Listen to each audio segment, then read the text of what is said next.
सहनाववतु सहनौ भुनक्तु सह वीर्यं करवावहै तेजस्विनावधीतमस्तु मा विद्विषावहै।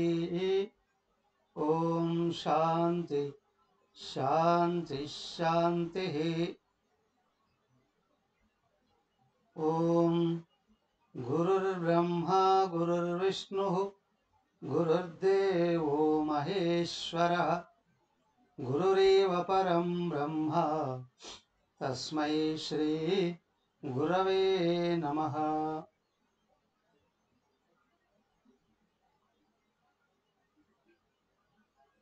ओम प्रपन्नपारिजाताय स्तोत्रवेत्रैकपाणये ज्ञानमुद्राय कृष्णाय गीतामृतदुहे नमः।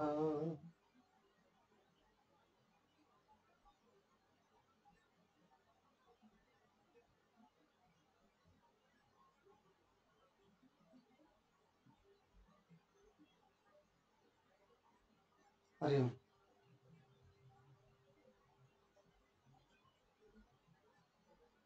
భగవద్గీత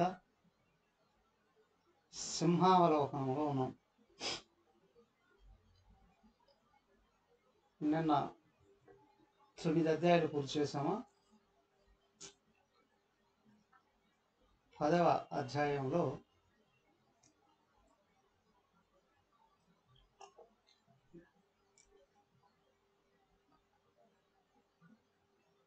భిన్నత్వంలో ఏకత్వాన్ని చూపించారు అని అంటారు.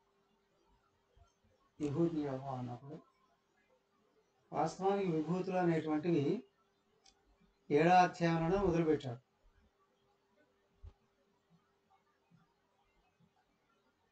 8లో లయం గురించి చెబుతూ 9లో మళ్ళీ కొనసాగించాం. 10వ అధ్యాయంలో పూర్తి చేస్తున్నాం.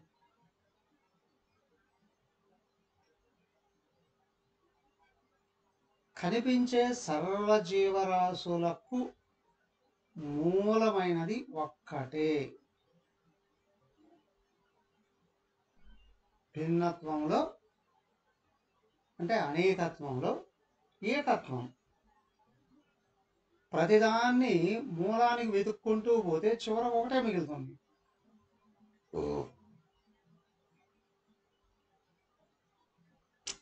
ప్రధాని మూలానికి చూస్తే ఆ మూలం ఒకటే. అంటే ఆ ఒక్కదాని నుండి ఇవన్నీ వచ్చాయి. దాన్ని ఇక్కడ అన్నారు విభూతి యోగం. విభూతి అంటేనేమో మహత్తు అని, యోగము అంటేనేమో వాటిని నడిపించేటువంటిది ఒకటే. ప్రతి విషయంలో గొప్పదైనది ఏమిటి? విభూతి.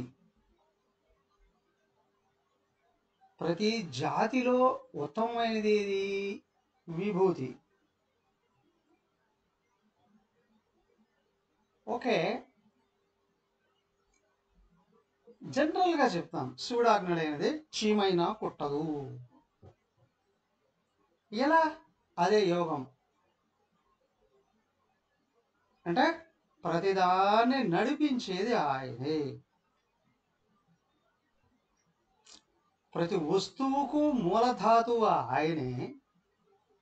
అలాగే ప్రతి జీవిని నడిపించే జీవి ఏంటయ్యా? జడమైన వాటిని కూడా నడిపించేది. జడమైనవి నడుస్తాయా?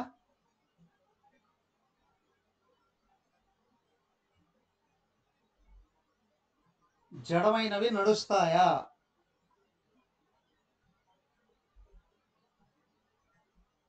మాట్లాడరు ఎవరు?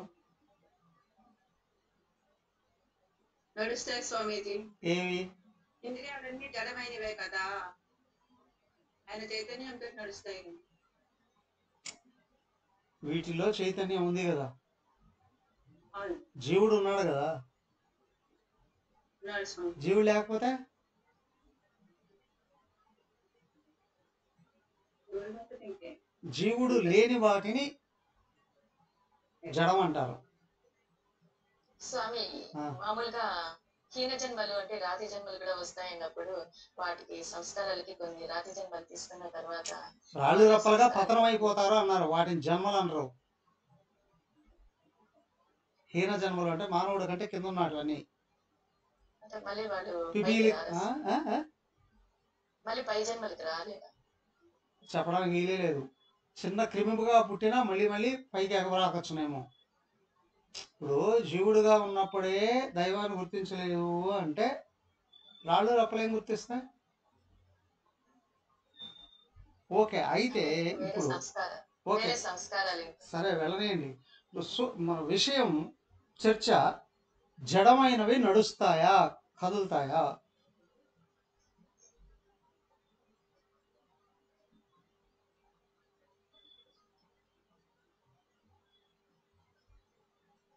మాట్లాడరు ఎవరు?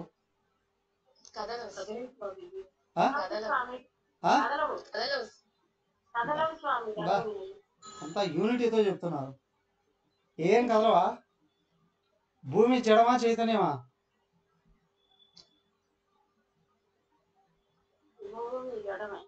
కదులుతుందా లేదా? నీళ్లు జడమా చైతన్యమా? కదులుతున్నాయా లేవా? అగ్ని, వాయువు జడమా చైతన్యమా? కదులుతున్నాయా లేవా? ఆకాశం కదులుతుందా లేదా? ఆకాశం కదులుతుందా? ఆకాశం శబ్దగుణం కలిగింది. శబ్దం కదులుతుందా లేదా? అన్నిటికంటే వేగంగా. అవునా? వాయువు కంటే కూడా వేగంగా శబ్దం కదులుతుంది. సో ఇవన్నీ కదులుతున్నాయా లేవా? ఎవడు కదిలిస్తున్నాడు?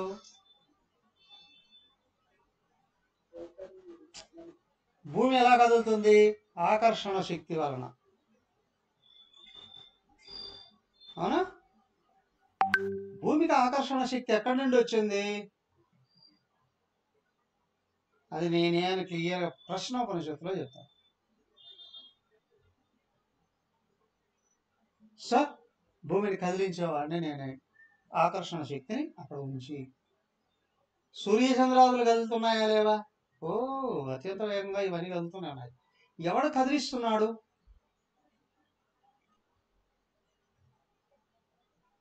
అవునా? అయితే భూమి జడమే, భూమి ఆకర్షణ శక్తి కూడా జడమే. అక్కడ జీవుడు లేడు, కానీ కదలబడుతున్నాయి.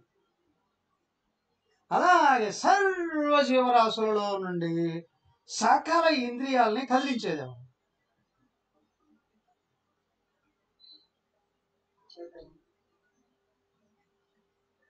Any doubt?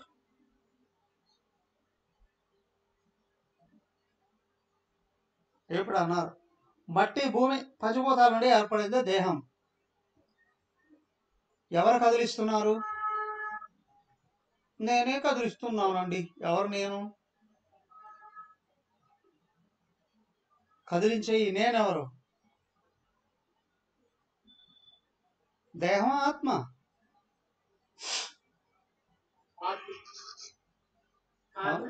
ఎవరు ఆత్మ అంటే? అవునా? సకల ఇంద్రియాలని కదిలించేది ఎవరు?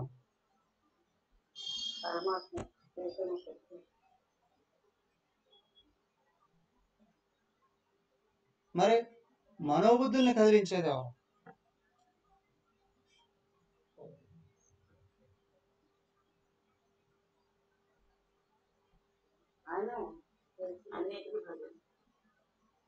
మరి మీరేం చేస్తున్నారు?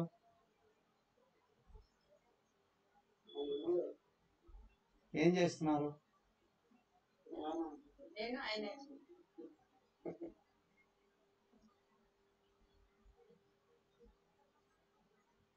సో ఇది విభూతి యోగం.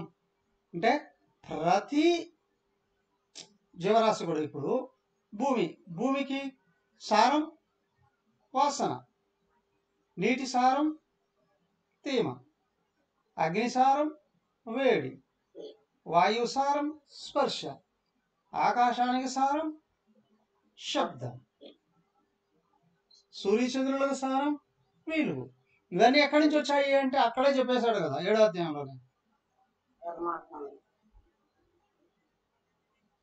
మూలం ఆత్మ చైతన్యమే. ఇది విభూతి. మరి యోగం ఇప్పుడే చెప్పుకున్నాం కదా, ప్రతి ఒక్కదాన్ని కదిలించేది ఎవరు? ఆయనే కదిలిస్తున్నాడు.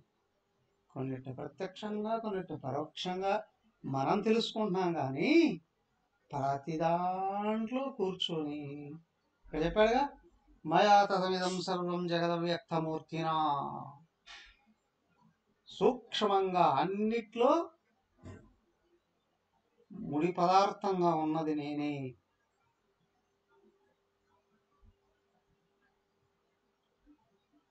అన్నీ నేనే, అన్నిటినీ కదిలించేది నేను.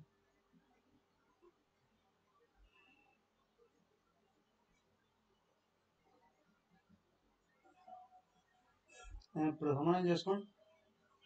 శివుడాజ్ఞ లేనిదే చీమైనా పుట్టదండి.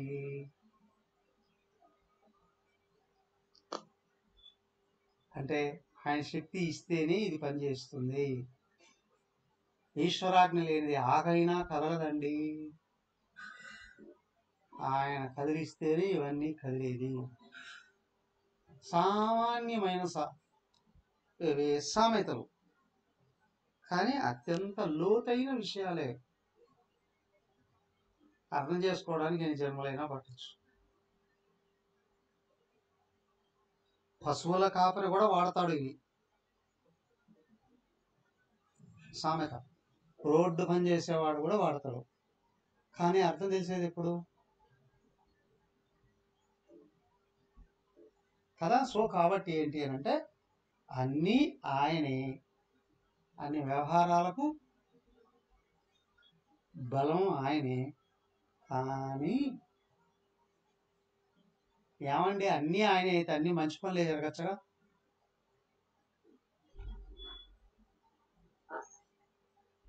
ఆ వ్యతిరేకమైన వ్యవహారాలకు మూలం మనం సంపాదించుకున్న దరిద్రం, వాసన. ఇదే 9వ అధ్యాయంలో నేను కాదు అని చెప్పింది ఆయన. ఇదే అజ్ఞానం కొని తెచ్చుకుంది.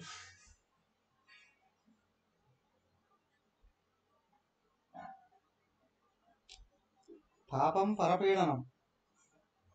పాపం ఎవడు చేస్తాడు? జ్ఞానం లేనివాడు.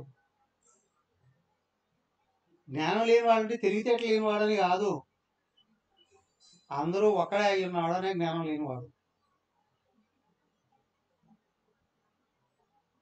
పుణ్యం ఎవరు చేస్తారు? భగవంతుడు ఒకటో ఒకడు ఉన్నాడు, నేను మంచి చేస్తే నా మంచి ఫలాలు ఇస్తారు అని భావించిన వాడు.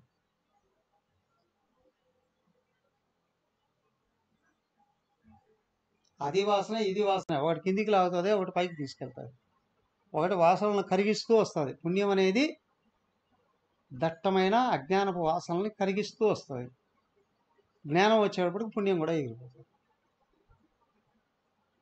ఇక అన్యమైన వాడు అనే భావమే లేదు.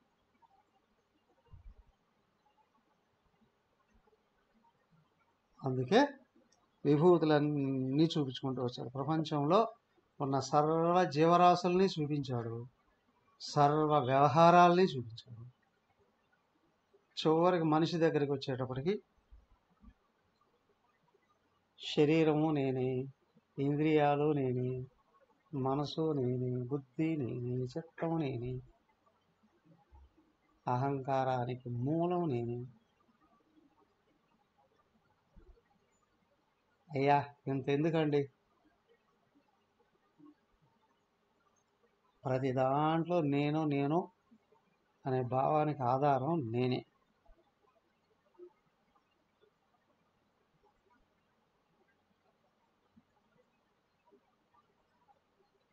ఏతాం విభూతిం యోగంచ మమయో వేత్తి తత్వతః సోవికంపేన యోగేన యుజ్యతే నాత్ర సంశయ. ఈ విభూతిని యోగాన్ని ఎవడైతే అవికంప ఇది అజ్ఞాన రహితమైన స్థితిలో తెలుసుకుంటున్నాడు, అనుభవంతో తెలుసుకున్నాడు, వాడు అవికంప యోగంలో నిలబడతాడు. ఏమిటి అవికంప యోగం? చలించని స్థితి.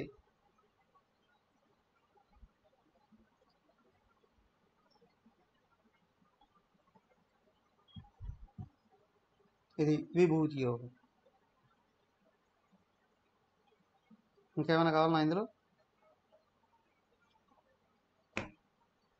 స్వామీజీ ఒక అమ్మా ఆరో శ్లోకం గురించి చెప్పండి. మహాశయ సప్త మహర్షయ సప్తపూర్వే అది చత్వారో మనవస్తత మద్భావ మానసా జాతాః ఏషాం లోక ఇమాం ప్రజాః. అది హోలీ గీతలో చదివేటప్పుడు స్వామి వ్యాఖ్యానము కొంచెం డిఫరెంట్ గా ఉంది స్వామి. అది సప్త ఋషులకి మనవులకి మన వ్యష్టి సమిష్టి ఇదిగా చెప్పినారు. అమ్మగారి పుస్తకం చదవండి, క్లియర్ గా అర్థమైపోతుంది తొందరగా. నాకెందుకు అమ్మగారితో చాలా టఫ్ అనిపించిందా? ఈ దీంట్లో చాలా సులభంగా ఇచ్చారమ్మ. మహర్షయ సప్త,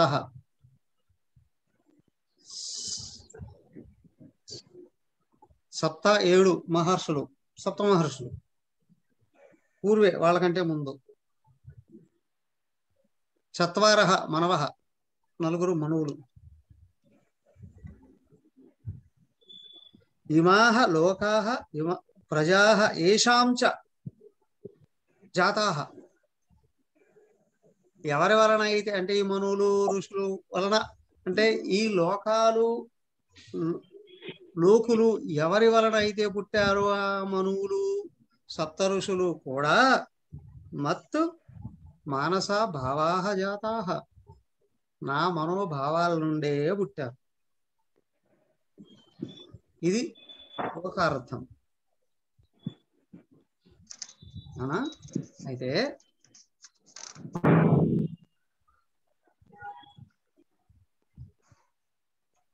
ఋషి అంటే దర్శనాత్ అని, చూడడం వలన ఋషి అనబడతాడు.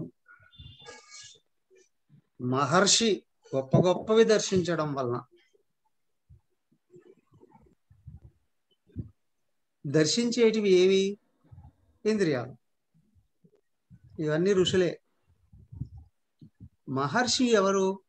వీటిలో గొప్పది దర్శించేవాడు. ఎవరు అన్నిటికంటే గొప్పది? గొప్పవాడు బుద్ధి, మనసు, బుద్ధి. అందరికంటే గొప్పవాడు ఎవరు? భగవంతుడు వైపు దృష్టి, భగవంతుడిని అన్వేషించే ఇంద్రియాలు.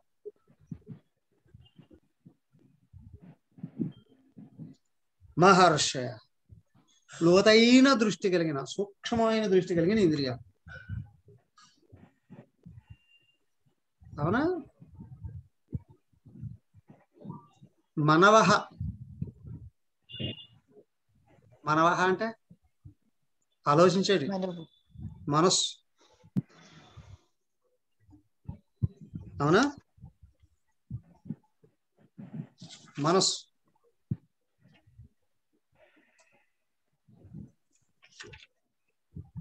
కదా? ఇంద్రియాలు లోపల, మనసు అంటే అంతఃకరణ.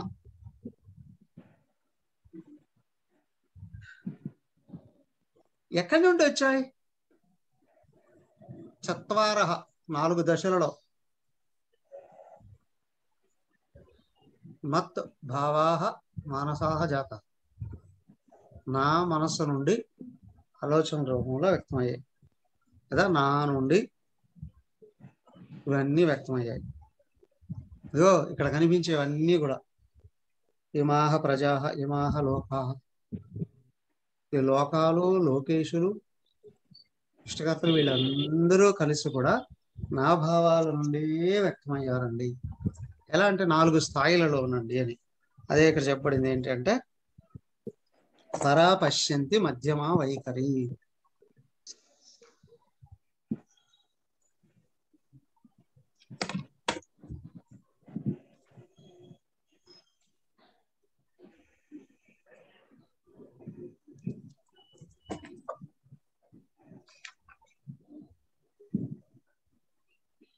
మీరు అడిగింది ఇదే కదా శ్లోకం.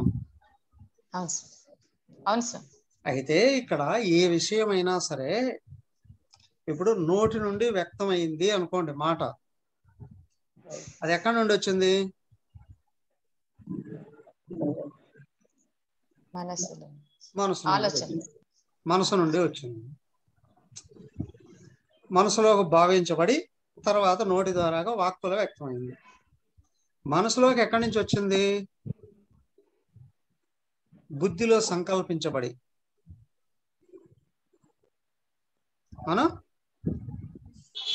బుద్ధిలో నుండి మనస్సుకి, మనసులో నుండి వాక్కు ద్వారా వ్యక్తమైంది. మరి బుద్ధికి ఎలా తెలిసింది?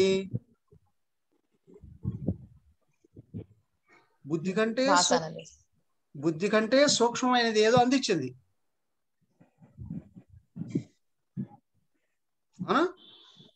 ఇప్పుడు వాసనలో నుండి వ్యక్తమైందండి. వాసనలో ఉన్నది అనే విషయం బుద్ధి కంటే తెలుస్తుంది. బుద్ధి కంటే వెనక్కి కూడా అది ఉండేది. బుద్ధి కంటే కారణ శరీరం వెనక ఉంది. అక్కడ దాకా వెళ్తే బుద్ధే లేదు. గాఢ నిద్రలో బుద్ధి ఉందా?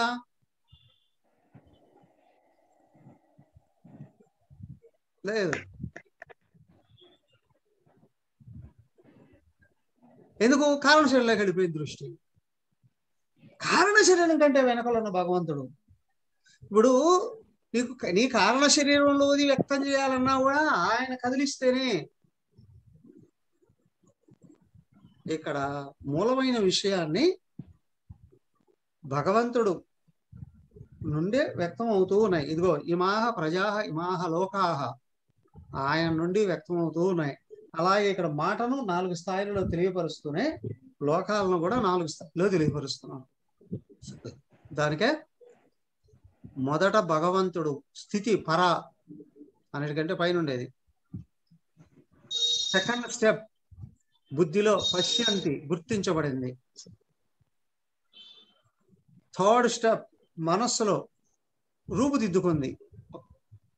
మధ్యమ మనసే మాట్లాడేస్తూ ఉంటుంది కానీ వినిపించవు ఇతరులకి. కొంతమందికి వినిపిస్తాయి, పక్కన వాళ్ళకి కూడా.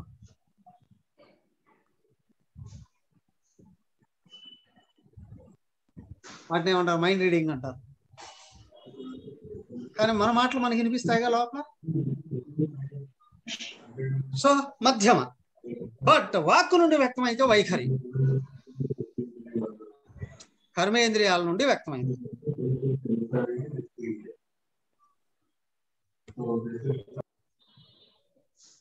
కర్మేంద్రియాల నుండి అంటే వాక్కు ద్వారా కావచ్చు, చేతుల ద్వారాగా పోని కావచ్చు, పదాల ద్వారాగా కావచ్చు. అయ్యా 1, 2 కూడా. పంచ జ్ఞానేంద్రియాల నుండి కర్మేంద్రియాల నుండి ఏది వ్యక్తమైనా అక్కడ నుండి వ్యక్తం అవుతుంది. అలాగే ఈ లోకాలు కూడా పరా భగవంతుడి స్థితిలో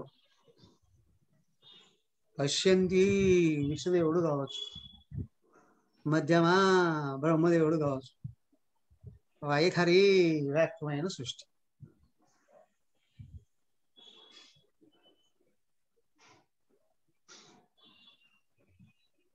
ఓ చోట దీంట్లోనే చెప్పారు, మనువులు ఋషులు బ్రహ్మదేవుడి కంటే ముందున్నారు అని. కానీ అది సూక్ష్మమైన అర్థమే. బ్రహ్మదేవుడు స్థూలమైన సృష్టి చేసేవాడు కదా, స్థూలమైన ఇంద్రియాల స్థితిలో ఆయన చెప్పారు. ఆయనకంటే ఇంకా లోపల ఆలోచనలనే మనువులు అని, మన స్థితిలో బుద్ధి స్థితిలో ఋషులు అని అన్నారు. దానికంటే కూడా ముందు ఆత్మ చైతన్యం ఉంది అని. లోపల ఆత్మ ఉంది కాబట్టే బుద్ధిలోకి విషయాన్ని అందిస్తుంది. ప్రతి ఒక్కడికి ఎవరికైనా సరే నీ కారణ శరీరంలోదైనా ఆత్మ కదిలిస్తేనే, ఆత్మ చూపిస్తేనే బుద్ధి గుర్తిస్తుంది. ఆత్మ చైతన్యం. కరెంటు పోయిందండి, ఏం కనిపించట్లేదు. మరి అల్మారాలో పుస్తకం ఉంది, పట్టుకురారా అను. కనిపించట్లేదు. టార్చ్ లైట్ తీసుకెళ్ళి, టార్చ్ లైట్ వేస్తే కావలసిన వస్తువు కనిపిస్తుంది. కారణ శరీరంలో కరెంట్ ఉందా?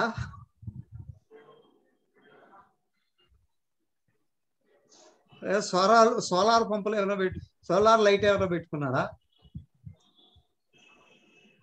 గ్యాస్ లైట్ పెట్టుకున్నాడా? టార్చ్ లైట్ ఏమైనా తీసుకెళ్ళాడా? కదా. అక్కడ ఉన్నది బుద్ధి ఎట్లా గుర్తించింది? ఆత్మ చైతన్యమే లైట్, వెలుగు. అది కారణ శరీరంలో ఉన్నదాన్ని చూపిస్తేనే బుద్ధి గుర్తిస్తుంది. దాన్ని పట్టుకొని చక్కగా ప్రణాళికాబద్ధంగా తయారు చేసినప్పుడు అది వాక్యం కావచ్చు, వ్యవహారం కావచ్చు, మనసుకు అందుతుంది. మనసు కర్మేంద్రియాల ద్వారాగా వ్యక్తం చేస్తుంది. ఇది ఓకే, అయిపోయింది. పరాపశ్యంతి మధ్యమ వైఖరి అయిపోయింది. ఇప్పుడు అర్థమైంది కదా. అవే విభూతులుగా చూపించాడు ప్రతిదానికి. అంటే అక్కడ ప్రతి జాతిలో గొప్పది నేను అంటూనే, ఏంటి జాతి?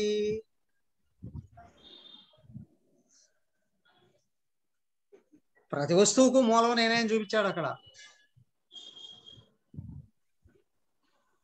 ఇంద్రియాణ మనశ్చాస్మి అన్నాడు. అవునా? అలా చూపిస్తే ఏంటి అంటే ప్రతిదానికి మూలం నేనేనయ్యా. ప్రతి వ్యవహారం కూడా నా దగ్గర నుంచి కదిలి వస్తుంది అయ్యా. సో అన్నీ ఆయన దగ్గర నుంచి వస్తున్నాయి. ఇంతకు ఆయన ఎక్కడ ఉన్నాడండి? నిజంగా అన్నీ ఆయనలోనే ఉన్నాయా? వెతుకుతూ పోతే మూలంలో ఆయన ఉన్నాడు అంటే వెతికేది ఎప్పుడండి? ఇదిగా చూపించాడు. అరే బాబు, బోర్డు మీద అక్షరాలు ఉన్నట్లే నాలోనే అన్నీ ఉన్నాయి చూడు. విశ్వరూప సందర్శనం.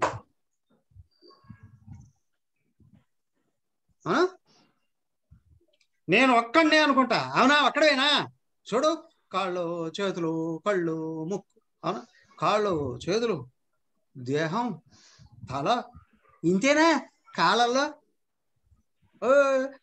పాదాలు ఉన్నాయి, కాళ్ళలో మోకాళ్ళు ఉంది, తర్వాత తొడలు ఉన్నాయి, నడుము ఉంది, పొట్ట ఉంది, గుండె ఉంది. ఇంకా ఇంకా ఇంకా ఇంకా వెళ్ళి చూడు, పాదంలో బోల్డ్ అని వేళ్ళు ఉన్నాయి. అరే ఆ వేళ్ళకు బోల్డ్ అని ఎముకలు ఉన్నాయి, బోల్డ్ అని కండరాలు ఉన్నాయి. ఇంకా లోపలికి వెళితే అయ్యా కోట్ల కొలది రక్త కణాలు ఉన్నాయి. ఆయన ఒక్కడే అనుకుంటారేమో, సూక్ష్మంగా కదిలించి చూస్తే బ్రహ్మాండం అంతా ఈశ్వరుడే. ఒక మనిషిలో వెతికితే ఎన్ని రకాల వస్తువులు బయటపడుతున్నాయి. ఈశ్వరుడు ఒక్కడే, వెతికితే బోలెడన్ని బ్రహ్మాండాలు. మొత్తం కలిపితే జగత్ అన్న విశ్వం. ప్రతి బ్రహ్మాండంలో ఎన్నో లోకాలు, ఎన్నో గ్రహాలు, ఎన్నో సూర్యమండలాలు.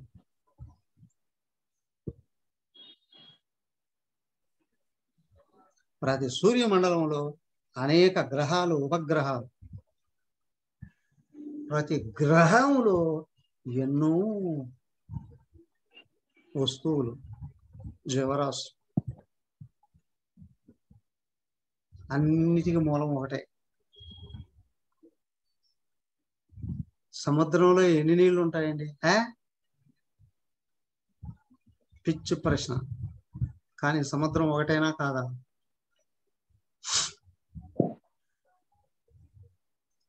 భూమి మీద ఎన్ని చెట్లు ఉంటాయండి? కానీ భూమి ఒకటైనా కాదా? చిన్నప్పుడు పొడుపు కథలు పెట్టేవారు. చాప ఏది, చాప చుట్టలేవు, రోకలు ఎంచలేవు.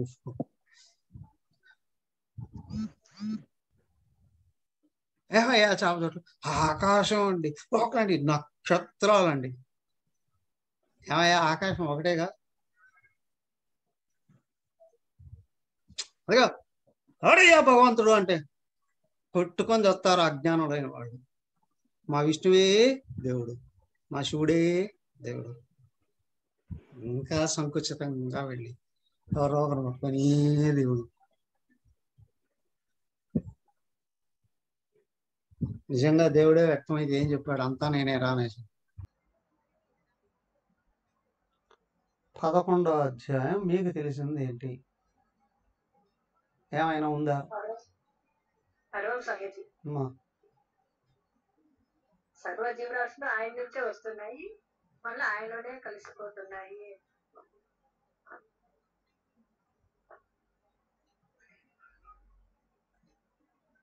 అది 7వ అధ్యాయం 8వ అధ్యాయంలో చెప్పింది. 11వ అధ్యాయం గురించి నేను అడుగుతున్నా. అన్ని ఆయన నుండి వచ్చాయి అని చూపించేది 7వ అధ్యాయం, ఆయనలోనే కలిసిపోతాయి అనేది 8వ అధ్యాయం. ఆయన్ని ఎలా చేరుకోవాలో 9వ అధ్యాయం చెప్పింది. 11వ అధ్యాయం గురించి ఏంటి?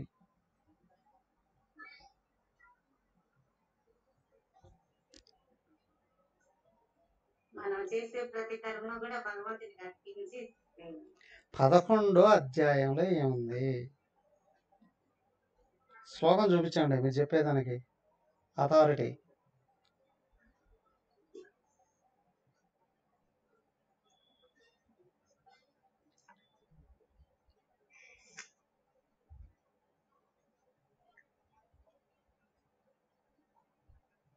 స్వామీజీ చెప్పండి మాధవ్. 11వ అధ్యాయం చెప్పండి 11వ అధ్యాయం. ఏకత్వం చూపిస్తున్నారు స్వామీజీ. భిన్నత్వంలో ఏకత్వాన్ని చూపిస్తున్నారు. అది 10వ అధ్యాయంలో చూపించారు. ఇక్కడ విశ్వరూపుడిగా చూపిస్తూ కాలరూపుడిగా కూడా తనే అని చెప్పని చూపిస్తున్నాడు. విశ్వరూపుడిగా అన్ని తనే అని చూపిస్తూ, కాలరూపిగా కాలాన్ని తనలోనే అంటే అందరు చనిపోయినట్లుగా చూపిస్తాడు కదా స్వామీజీ. అదంతా కాలరూపిడిగా చూపిస్తున్నాడు, అంటే కాలానికి అతీతుడైన వాడని చెప్పినట్లు అవుతుంది అనుకుంటున్నాను స్వామీజీ. ఓ, మీ సమన్వయమా? అక్కడ కాలోస్మి అన్నాడు, మీరు కాలానికి అతీతుడు అంటున్నారు. అక్కడ చెప్పిన విషయం ఆ శ్లోకం చెప్పారు, శ్లోకం చెప్పే అర్థం మీ సొంత సమన్వయం అయితే ఎట్లా? మళ్ళీ కాలోస్మిలోక క్షేకృత్ ప్రవృద్ధ, అది సందర్భం ఏంటి? అది అసలు విభూతి, అది విశ్వరూప సందర్శనం ఏంటి? ఆ సందర్భం ఏంటి? అధ్యాయం విశ్వరూప సందర్శనం.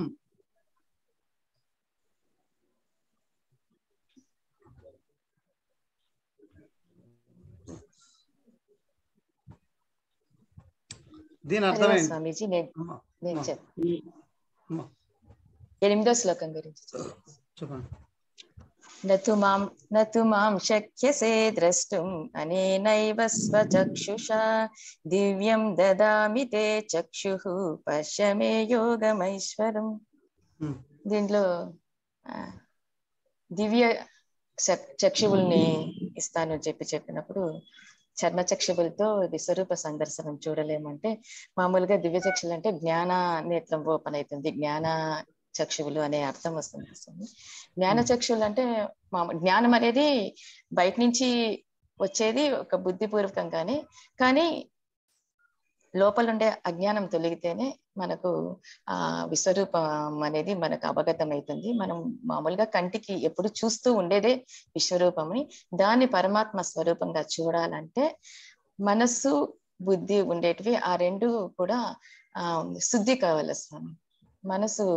మనసులో ఉండే వాసనలు కానీ సంస్కారాలు కానీ అవి మన కర్మయోగం ద్వారా శుద్ధి చేసుకొని మనసును నిర్మలంగా బుద్ధితో ఈ జ్ఞాన తత్వ విచారణ ఇది చేసి రెండింటిని అవగాహన చేసుకొని రెండింటిని కలిపి చూసినప్పుడు మనకు దివ్యచక్షం అనేది ఇది అవగతం అవుతుంది. అప్పుడు కనిపించే కంటితో చూసే విశ్వాన్ని పరమాత్మ స్వరూపంగా చూడగలదు.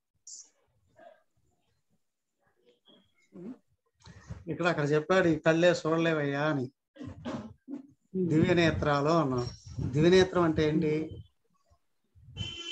కళ్ళు కాదు, ఈ కళ్ళకి ఎప్పుడు ద్వైతమే కనిపిస్తుంది. దాంట్లో కూడా మొత్తం ఉన్నది ఉన్నట్టు కనిపించదు. సో దివ్య నేత్రం అంటే ఆత్మదృష్టి అని, ఆత్మతో చూడు అని.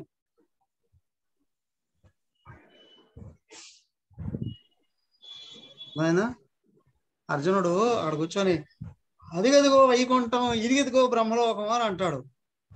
ఈ భూమి మీద కురుక్షేత్రంలో ఎక్కడ కూర్చొని అదిగదిగో వైకుంఠం అంటే నిజంగా కనిపిస్తుందా? టెలిస్కోప్ పెట్టుకొని చూసినా కనిపించదు. మళ్ళీ అర్జునుడికి ఇంకా ఆత్మదృష్టి రాలేదు కదా స్వామి, అయినా కనిపించింది. అక్కడ ఆత్మగా ఉన్నాడు. అందుకే ఆయన చెప్పింది నువ్వు ఈ చర్మ చక్షువులతో చూడలేవు, నేను దివ్య నేత్రాలను ఇస్తాను అన్నాడు కదా. అన్న తర్వాతనే కదా అర్జునుడు చూసింది కదా. శక్తిని ఇస్తారా? శక్తి మాదిరి ఇస్తారు. శక్తిని ఇవ్వడం కాదు, కారణ శరీరాన్ని పక్కకు దోశాడు. అప్పుడు జీవుడు ఎవరు? పరమాత్మేనా? పక్కకు తోసాడంటే ఏం స్వామి? అంటే ఏమది? ఆయనకు అజ్ఞానాన్ని తోసిపారేశాడు పక్కకి. ఇప్పుడు విషయం జీవుడు ఎవరు? పరమాత్మేనా కాదా? పరమాత్మేనా కాదా? ఇప్పుడు నా కళ్ళు బాగా కనిపిస్తాయి, కానీ ఎర్రటద్దాలు పెట్టుకున్నా అంతా ఎర్రగా కనిపిస్తుంది. వాటి తీసేస్తే ఉన్నది నోట కనిపిస్తుంది. అవునా? నల్లటద్దాలు పెట్టుకుని ఏమీ కనిపించదు. దగ్గర ఏదో కొంచెం అట్లా అట్లా మినికి కనిపిస్తుంది. వాటి తీసేస్తే మూర్తికి కనిపిస్తుంది కదా. ఈ గుణాలే వాటి రంగు పులుపుకొని విషయాల్ని ఎదురుగా ఉన్న వాటిని కొంచెం కొంచెంగా చూపిస్తాయి. కానీ ఇక్కడ ఏంటంటే జీవుడు ఆత్మే కదా, ఆ మురికిని అట్లా దోసేసాడు ఆయన. అరే నువ్వు నేను ఒకటే అనే స్థితి అక్కడ. ఆ స్థితిలో నిలబెట్టేటప్పటికి సర్వవ్యాపకుడుగా ఈశ్వరుడుగా అయ్యాడు అర్జునుడు. అవునా? ఈశ్వరుడు ఎక్కడ ఉన్నాడు? సర్వవ్యాపి కదా. అప్పుడు చూస్తే సర్వలోకాలు కనిపించాయి. ఇప్పుడు ఇంత ఎందుకయ్యా, కళ్ళు మూసుకొని చూసినా మీ ఒంటి మీద లేదా మీ పాకెట్లలో ఎక్కడ ఏమున్నాయో కనిపిస్తాయా కనిపించవా? తెలుస్తాయా తెలియవా? కళ్ళు మూసుకున్నా తెలుస్తాయి. అవి మీ బాడీలో ఏ పార్ట్ ఎక్కడ ఉంది అని కళ్ళు మూసుకున్నా కనిపిస్తాయా లేదా? తెలుస్తుందా లేదా? అంతా నాలో కదా ఉంది అని. అలాగే ఇక్కడ దేహ తాదాత్మ్యాన్ని ఇచ్చే అజ్ఞానం ఏదైతే ఉందో, ఆత్మకు అజ్ఞానం పొరగా పడినప్పుడు రజస్సు పైకి లేచి జీవభావాన్ని ఇస్తుంది. నేను ఈ దేహము అని దాని పీక పక్కన పడేసాడు తాత్కాలికంగా ఆయన.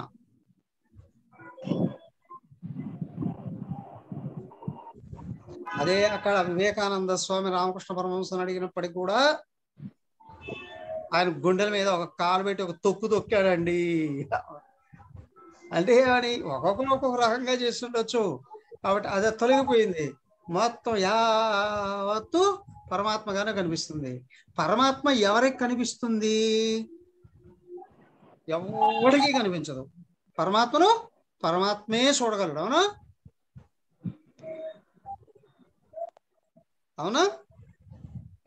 దేహేంద్రియ మనోబుద్ధులకి పరమాత్మ గోచరం కాడు. పరమాత్మను పరమాత్మే చూడగలడు. ఇప్పుడు చూశాడు అంటే ఈ పరమాత్మ అయితేనే చూశాడు.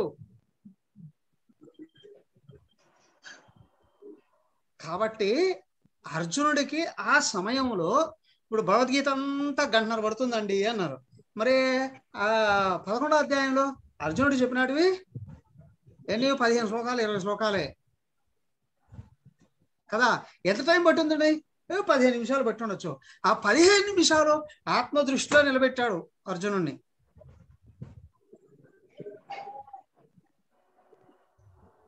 ఎలా? రామకృష్ణ పరమహంస ఇచ్చింది శ్రీకృష్ణ భగవానుడు ఇవ్వలేడా?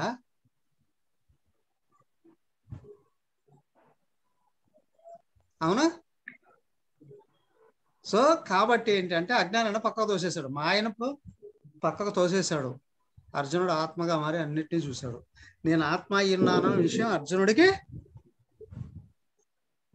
సంపూర్ణంగా బోధపడకపోయి ఉండొచ్చు, కానీ అక్కడ చెప్పాడు. అవునా? నాకు అందరూ కనిపిస్తున్నారు, సర్వాన్ని చూశాడు. అంటే పరమాత్మను, అపర బ్రహ్మాండాన్ని రెండింటినీ చూశాడు. సో కాబట్టి నిరాకార నిర్గుణ తత్వం అయిన పరమాత్మను వర్ణించాడు, సాకార సగుణమైన బ్రహ్మాండాన్ని వర్ణించాడు. సర్వలోకాల గురించి చెప్పాడు కదా. పాతాళ లోకంలో రాక్షసులు, నాగుల దగ్గర నుండి భూలోకం, స్వర్గలోకం, పితృలోకం, బ్రహ్మలోకం, వైకుంఠం, కైలాసంతో సహా వర్ణించాడు. అంటే అంతటి చూశాడంటే ఎంత గొప్ప దృష్టి అండి. చూసేది ఏదైతే ఉందో అదే ఆయన అయ్యాడు.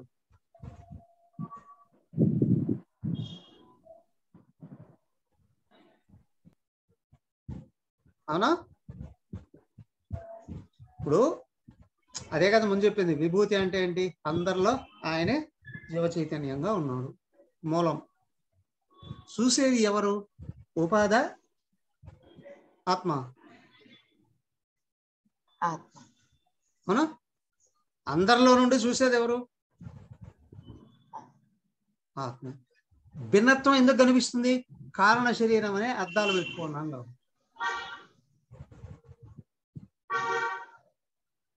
వాసనలు ఎలా ఉంటే ప్రపంచం అలాగే తెలుస్తుంది. ఇప్పుడు అర్థమైందా? వాసనలు అనబడే మాయని అట్లా నెట్టాడు ఆయన. అదే దివ్యచక్షులు ఇస్తాను అన్నాడు. దివ్యచక్షులు ఇస్తాను అంటే ఏదో పెద్ద రెటీనానో లేదా క్యాటరాక్టో లేదా పెద్ద కరుగుడ్లు అవన్నీ తీసుకొని ఏమన్నా అతికిచ్చాడా? లేదు కదా. దివ్యచక్షువులు ఇస్తాను అంటే కళ్ళు అని కాదు, ఆత్మ దృష్టిని ఇస్తాను. ఎలా? ఆయన పైన ఉన్నాడు కదా మాయని. అదే రామాయణం పురాణంలో కూడా మనకు చూపించింది. లక్ష్మణుడికి రాముడిని చూడాలనిపించింది, సీతమ్మ వారు అడ్డున్నారు. అమ్మ పక్కకెళ్ళు అని ఆయన అనలేడు కాదు కదా. కాబట్టి రామా అంటే ఆయనే వెనక్కి తిరిగి సీత పక్కకెళ్ళాను. అర్థమైందా?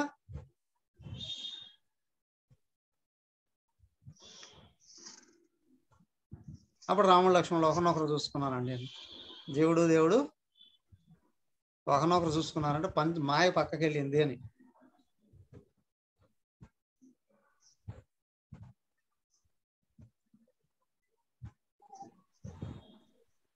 అది మరి నేను అది చూడలేను, దివ్య మామూలు రూపం చూపించని అడుగుతారు కదా స్వామి. అంతా అయితే ఇక్కడ 30వ శ్లోకం దగ్గరకు వచ్చేటప్పటికి విశ్వరూప సందర్శనము, వర్ణన అంతా అయిపోయింది. సంజయుడు చెప్పడం అయిపోయింది, అర్జునుడు చెప్పడం కూడా అయిపోయింది.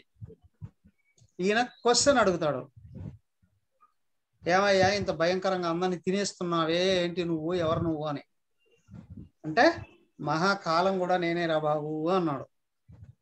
కాలోస్మి లోకక్షయ ప్రవృద్ధ లోకాన్ సమాహర్తు ఏమిటి అంటే మహాకాలంగా అన్నిటినీ తినేసేది నేనే అని. భగవంతుడు మనని తింటాడా అని కాదు, కాలములోనే మనం ఒక చోట పుట్టాము, ఇంకొక చోట పోతున్నాం. అవునా? శుభకృతనామ సంవత్సరములో పుట్టినవాడు మళ్ళీ శుభకృతనామ సంవత్సరం వచ్చేటప్పటికి షష్ఠి పూర్తి చేసుకుంటాడు. అవునా? నేను 2 సార్లు శుభకృతనామ సంవత్సరం చూశాను అంటే షష్ఠి పూర్తి అయిపోయింది అని. ఇంకా ఎన్ని రోజులు ఉంటాడు? మళ్ళీ శుభకృత చూస్తాడా?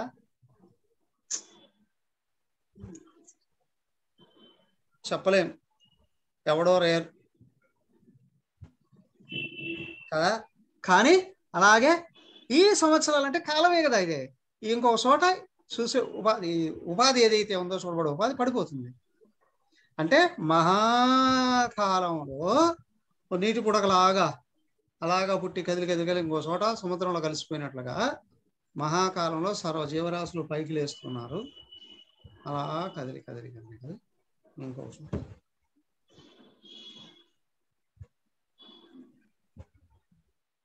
మరి అంతా వాళ్ళందరినీ భయంకరంగా నవిలినట్టు చూపిస్తున్నాడు కదా అండి. కొంతమంది హాయిగా పడుకొని నిద్రలోనే చనిపోతారు, సుఖమరణం అండి అంటారు, అవునా? ఇంకో కొంతమందిని అక్కడ ఏదో లారీ తొక్కేసిందండి, అంత ఎముకలతో సహా నుజ్జు అయిపోయిందండి. అది భయంకరమైన సావా కాదా? అవునా కాదా? ఎముకలు కూడా నుజ్జు అయిపోయాయంటే అదే చూపించాడు ఈయన ఇక్కడ. వాళ్ళందరినీ కస కస కస కస నవిలేస్తున్నాడు అని. అదే మానవుల్లో కొంతమంది జంతువుల్ని చంపి తీసుకొచ్చి ముక్కలు చేసి ఉప్పుకారం వేయించి నోట్లో కసకస తిడుతున్నారు అని అంటే అదే మహాకాలమే. అంటే ఆ జీవరాశులు ఆ విధంగా నలిగిపోతూ ఉన్నాయి. యుద్ధంలోకి వచ్చిన వాడు కూడా ఇలాగా ఒక్కొక్కడు ఒక్కొక్క రకంగా భయంకరంగా చూస్తున్నాడు అని. అంటే అప్పుడు ప్రశ్న వేసినారు అని అంటే అప్పుడు అంటే ఇప్పుడు కారణ శరీరం తీసేసి ఆత్మ వచ్చింది, ఆత్మ ద్వారా ఇవన్నీ చూడగలిగినారు స్వామి అర్జునుడు. మళ్ళీ నేను వెంటనే ఆ రూపాలని నేను చూడలేకున్నాను, నాకు భయంగా ఉంది, మామూలు చక్షువులు నువ్వు మామూలుగా కనిపించి మామూలు రూపం అడుగుతారు. అప్పుడు మళ్ళీ మాయ వచ్చి పడినట్లే స్వామి. మళ్ళీ కారణ శరీరం దేహాత్మ భావం పైకి వచ్చేసింది. అదే స్వామి.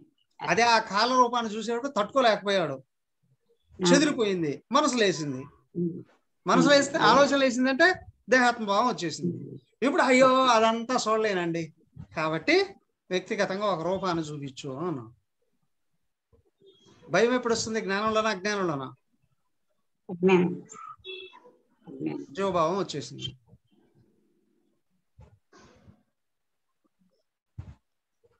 జీవభావం వచ్చినప్పుడు ఇష్టమైనవి సౌమ్యమైనవిగా చూస్తాను. ఆత్మభావం ఉన్నప్పుడు ఏదైనా చూడగలను. అంతా నిజం కాదని తెలుసులేవయ్యా.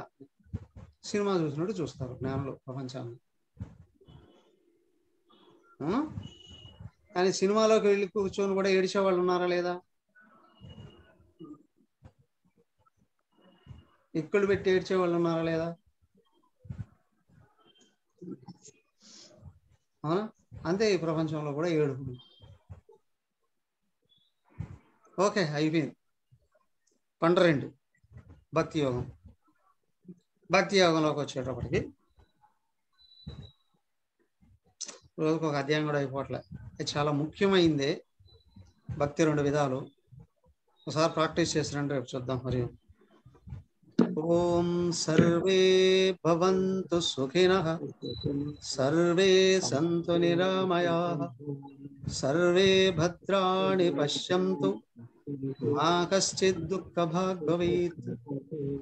ఓం శాంతి శాంతి శాంతి. హరి ఓం. శ్రీ గురుభ్యో నమః. హరి ఓం.